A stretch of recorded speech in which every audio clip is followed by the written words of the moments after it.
Pemirsa, Badan Meteorologi, Klimatologi, dan Geofisika atau BMKG Tanjung Pinang memprediksi kondisi cuaca di Pulau Bintan dari bulan Oktober hingga Desember mendatang akan didominasi dengan cuaca berawan hingga hujan lebat yang diakibatkan oleh beberapa faktor alam seperti kondisi angin utara yang kerap terjadi di setiap akhir tahun.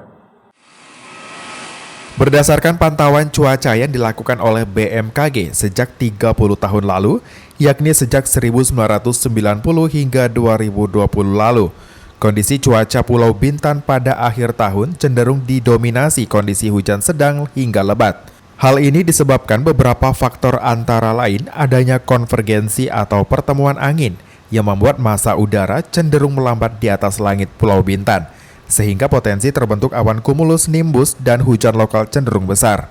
Selain itu, bertiupnya angin utara yang membawa hujan juga berpengaruh terhadap kondisi cuaca hingga bulan Desember mendatang.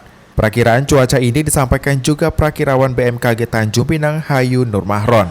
Jadi berdasarkan data kami dari tahun-tahun sebelumnya juga, jadi untuk potensi hujan dan frekuensi hujannya sendiri akan terjadi peningkatan mulai dari Oktober, November hingga Desember, dan nanti puncaknya diperkirakan di November dan Desembernya.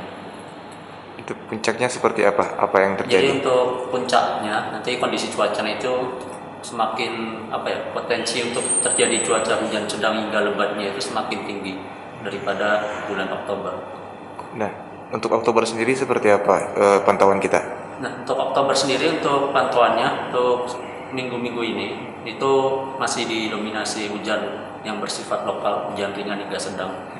Dengan potensi curah hujan berskala sedang hingga lebat akhir tahun ini, masyarakat Tanjung Pinang Bintan diminta waspada terhadap resiko bencana alam seperti tanah longsor atau banjir.